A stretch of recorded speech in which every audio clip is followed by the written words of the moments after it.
Un cordial saludo, espero que se encuentren muy bien. Hoy tenemos una sesión más de nuestro curso de Pensar la Historia. Hoy vamos a hablar de un contexto muy curioso que es lo que se conoce en la historia como la Edad Media.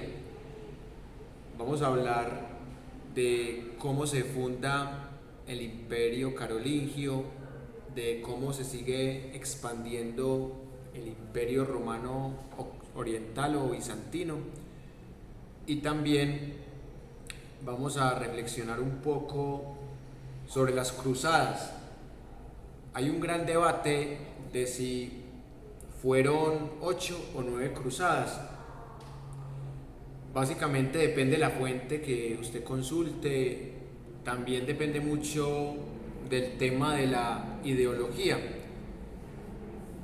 Lo cierto del caso es reconocer que en esta época, entre el siglo XI y el siglo XIII, hubo un gran crecimiento demográfico, no solamente en Europa, sino también en Asia, y de esta manera podemos ver que hubo un desarrollo económico en esta época con el modelo feudalista en el que la tierra es el principal medio de producción, más allá de algunos desarrollos tecnológicos también de la época. Y hay otro concepto muy polémico: ¿hasta qué punto hubo unos estados nacionales? Porque hay una parte de la historiografía que dice que los estados nacionales son un invento del siglo XIX, pero hay otras fuentes que consideran que ya había unas construcciones de identidad y de estado-nación.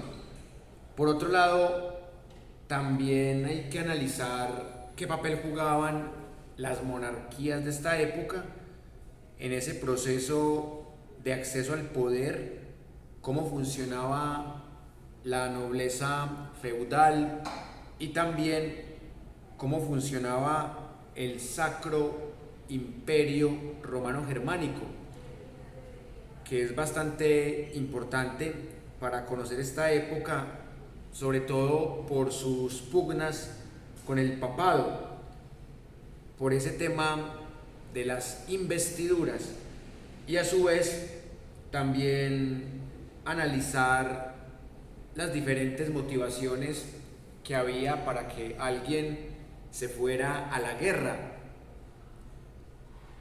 Y una cosa evidente es reconocer que las cruzadas no solamente eran por fanatismo religioso, había intereses políticos, económicos, socioculturales. Así que vamos a analizar todo eso, y como siempre vamos a tratar de mostrar todas las caras posibles de la moneda.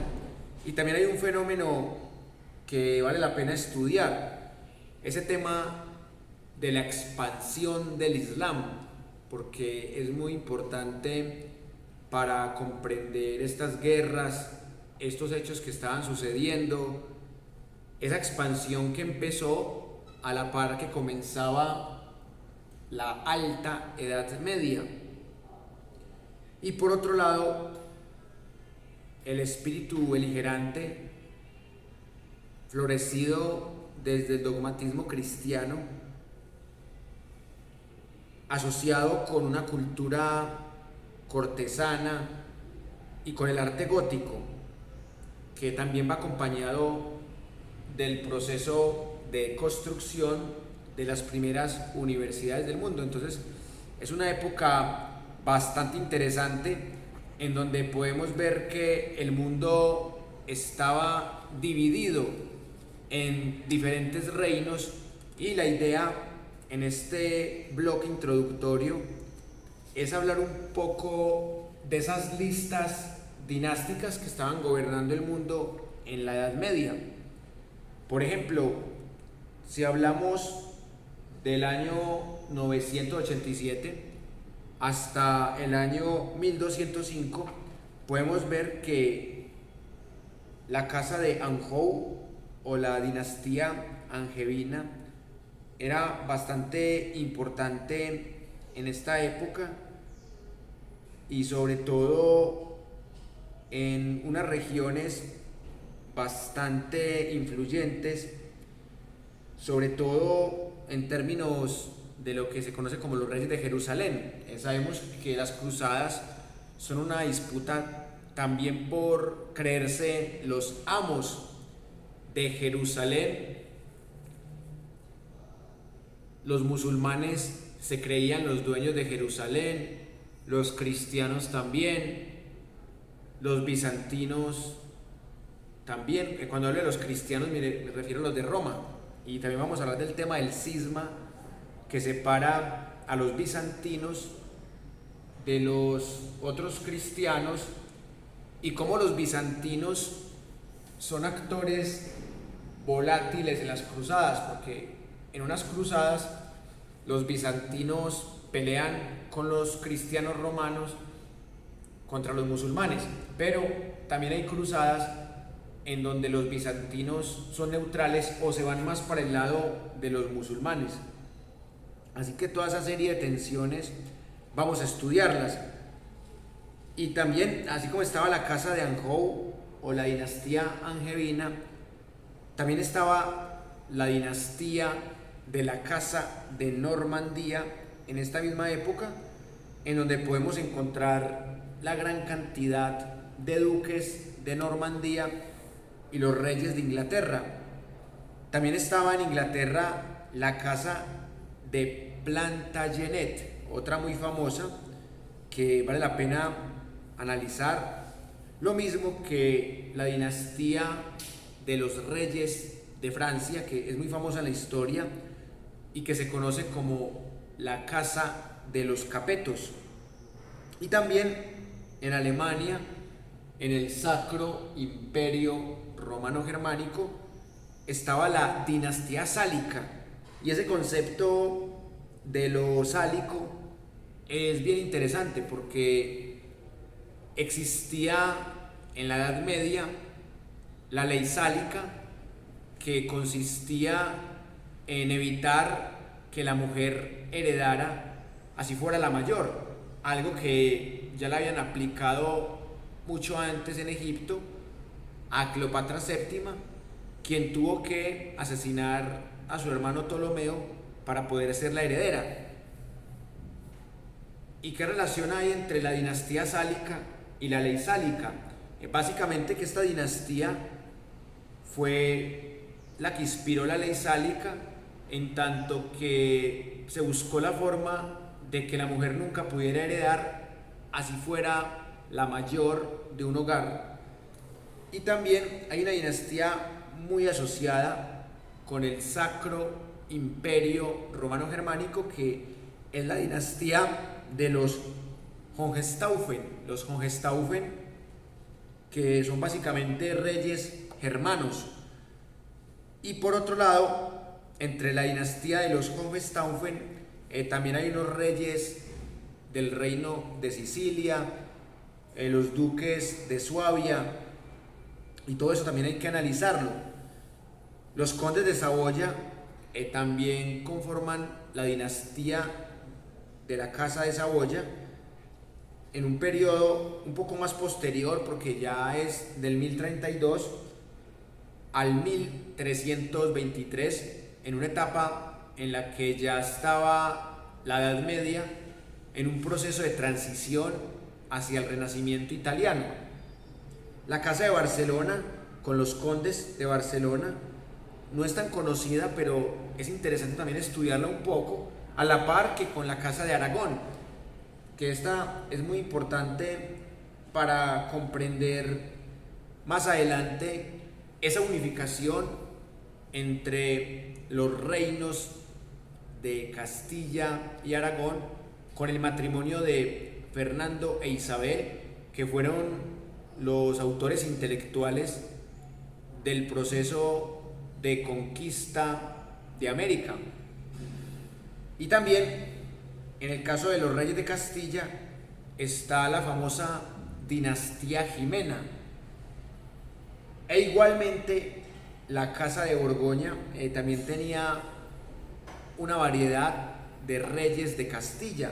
Y finalmente, en Sicilia también había reyes que hacían parte de la causa de Hauteville, otra muy interesante para estudiar en esta época medieval. Voy a mostrarles un mapa que nos resume cómo estaban divididos los reinos en Europa en el siglo XIII. Este mapa es bastante interesante porque nos permite comprender incluso algunas divisiones que hay en el presente. Si podemos mirar este punto acá, notamos que ya había una serie de capitales, de centros urbanos. Todos los que tienen el punto negro son ya ciudades, y por eso les hablaba ahora de una expansión demográfica, un desarrollo económico, un arte gótico. Pero lo más interesante es mirar que había grandes dominios venecianos. Miren ustedes que Venecia en la actualidad es una ciudad, pero en esta época Venecia tenía reinos. Y acá en este mapa lo podemos encontrar con color verde, en donde está el reino de Sicilia, en donde está, por ejemplo, Brindisi, Nápoles, Palermo, Siracusa, Reggio. Entonces Sicilia en esta época era bastante interesante. Y también podemos ver de color gris todos los territorios conquistados por el Sacro Imperio Romano Germánico. Acá encontramos, por ejemplo, a Utrecht, a Hamburgo, a Colonia, a Brandeburgo, a Praga, a Viena, a Múnich, a Ratisbona, a Innsbruck, incluso está Verona, ahí muy cerquita de los dominios venecianos. Está Milán, está Génova, está Lyon, está Besancón, está Basilea, Estrasburgo, Maguncia. Todo esto ya para este año de 1214 le pertenecía al Sacro Imperio Romano Germánico. Miren que era algo bastante grande para la época. Y ya más arriba estaba el reino de Dinamarca, de Suecia, de Noruega, estaba el reino de Inglaterra, y también había un reino muy grande al oriente del Sacro Imperio Romano Germánico, que eran los principados rusos. Y esto quiero que lo miremos muy bien porque fue el tema de la clase pasada. Quiero señalar cuáles eran las ciudades principales de los rusos o del principado ruso. Miren, donde tengo el dedo está Kiev, lo que hoy día sería Ucrania. Entonces, con base en esto, también se ha buscado una conexión histórica de los rusoparlantes. O sea, los rusoparlantes dicen, no, es que veas que Kiev era un principado ruso. Esto no era independiente. También estaba Minsk, estaba Königsberg, estaba Smolensk, estaba Pskov, estaba Novgorod. Todo esto le pertenecía a los principados rusos. Y aquí al ladito estaba el reino de Polonia, en donde resalta Cracovia y Kulm. Y más arriba del reino de Polonia estaba la orden teutónica. Y por acá, abajo de Polonia, estaba el reino de Hungría.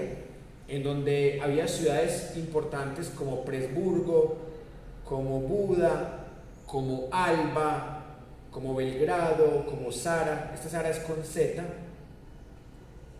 Y miren que más abajo del reino de Hungría, del imperio búlgaro, de los dominios venecianos, estaban los llamados estados pontificios, que por ahí estaba Cagliari, estaba Roma, y acá, y más arribita, estaba el reino de Francia, que es muy importante comprender esas tensiones con el reino de Francia.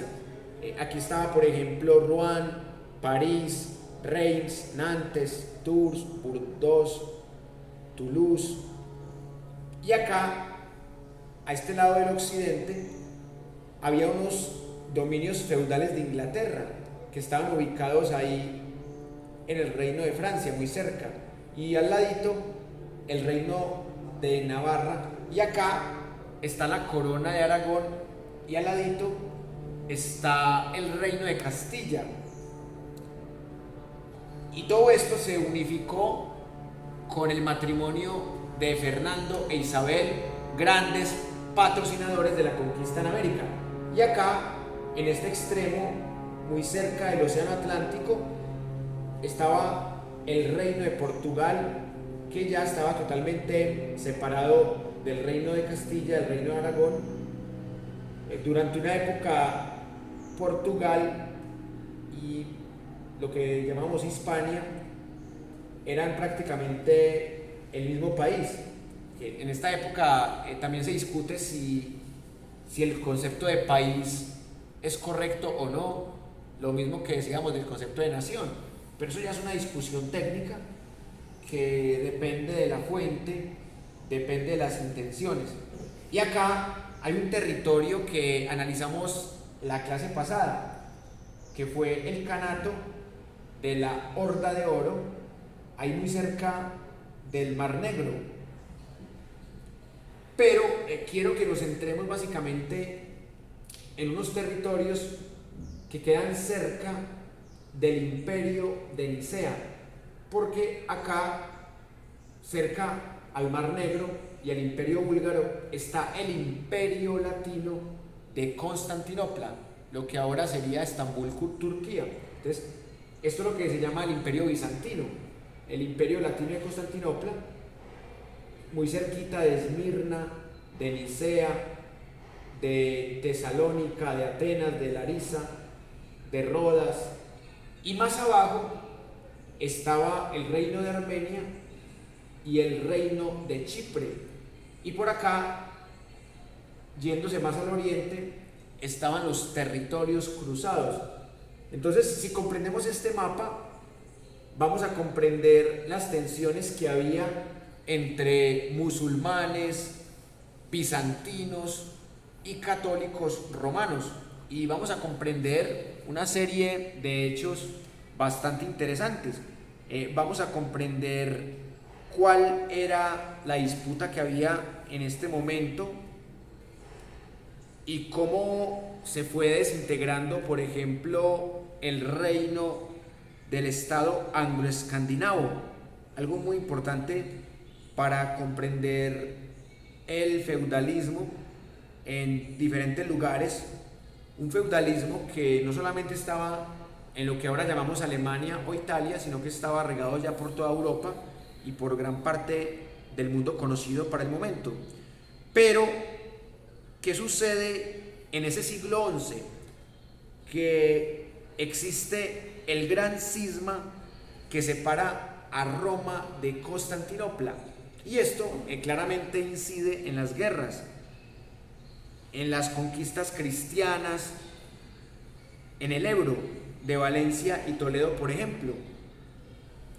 También es algo importante para comprender la conquista de Inglaterra por parte de los normandos, y por otro lado comprender las querellas que había en las investiduras o por las investiduras.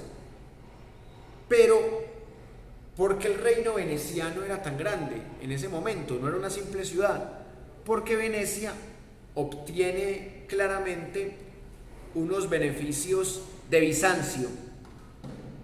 Y acá, en este contexto histórico de la primera cruzada y conquista de Jerusalén, podemos encontrar una serie de hechos muy interesantes, que es el concordato de Worms como uno de los efectos de esta primera cruzada. Entonces vamos a comparar lo que dicen acá de la primera cruzada con lo que podemos encontrar también del contexto histórico. Vamos a escuchar este testimonio. El Papa Urbano les vendió la cruzada con gran inteligencia. Les tocó la fibra sensible a los caballeros de Europa Occidental diciéndoles lo que querían oír. Les dijo: mirad, lleváis una vida violenta. Si no expiáis vuestros pecados, vais a ir al infierno. Ese era el trato. Si ibas a la cruzada conseguías el perdón de todos tus pecados. Así no acabarías en el infierno. El miedo al infierno. Ese es el principal tema que quiero que hablemos en esta parte final del bloque introductorio. Ya habíamos dicho que la cruzada era una oportunidad de ascenso social, claro, pero la gran manipulación para que la gente fuera a las cruzadas era decirles: si usted va a la cruzada, le perdono sus pecados, pecados, por ejemplo, de lujuria o pecados de haber matado a otro. Y ese miedo al infierno es una construcción medieval, lo mismo que el infierno. Si ustedes buscan en la Biblia, no está la palabra infierno realmente, ni en el Antiguo ni en el Nuevo Testamento. En la Biblia solamente está la palabra Gehenna, que Gehenna era un lugar físico en el que tiraban los muertos, una especie de cementerio macabro. La palabra infierno no está en la Biblia, la palabra purgatorio tampoco, y por eso es tan interesante el trabajo de Jacques Le Goff, en donde se pueden dar cuenta ustedes que son inventos de la Edad Media para manipular, y ese invento del diablo con cachos y con cola es un invento totalmente medieval. Por eso la mentira del infierno es uno de los mecanismos con el que gobiernan, no solamente en esta época, sino en otras épocas posteriores. Y todavía hay gente que le tiene miedo al diablo, que le tiene miedo al infierno. Se puede ver más en personas evangélicas, que son más apegadas a las supuestas escrituras. Pero realmente eso es una manipulación, y por eso el Papa Urbano se aprovecha de esta situación para meterle miedo a la gente y armar esta cruzada, no solamente para reivindicar a Roma, sino también para ganar territorios, para ganar poder. Y hay un concepto muy interesante, que vemos al rey como una figura política, supuestamente con raíces divinas. El rey justificaba su casta en un tema religioso, pero al rey se le ha definido como una figura política y al papa como una figura religiosa. Pero, como lo han dicho diferentes fuentes, no hay nada más político que un papa. El papa era un jerarca religioso y todavía lo es, con grandes poderes políticos, incluso ahora en pleno siglo XXI. Y en la Edad Media sí que era cierto, porque los papas eran básicamente esos grandes poderosos que tenían quizás más poder que lo que llegan a tener los mismos emperadores, como los emperadores que ya estudiamos de Roma. El papa por eso entra en confrontación con otro tipo de monarcas, y de ahí viene también las pugnas entre cristianos, no solamente contra musulmanes, sino que era también la competencia entre nosotros somos los cristianos oficiales, los sarracenos, y los albigenses, los cátaros, o sea, todos estos son cristianos falsos. O sea, los romanos, los regidos por el Papa, somos los cristianos verdaderos. Entonces vamos a ver que esa disputa de quién es el verdadero también hace que haya pugnas y que exista la cruzada albigense, que quizás por eso es que solamente las fuentes oficiales hablan de 8 cruzadas, porque no tienen en cuenta estas cruzadas que fueron más bien genocidios, como el genocidio de la cruzada albigense, en donde el imperio cristiano de Roma, que ya estaba representado en el Vaticano, asesina cruelmente a otros cristianos que no comulgan con el catolicismo romano y que son considerados desde ya herejes, y se empieza a masificar esa palabra de hereje. Y ahorita vamos a hablar cómo nace la Inquisición en este contexto de persecución.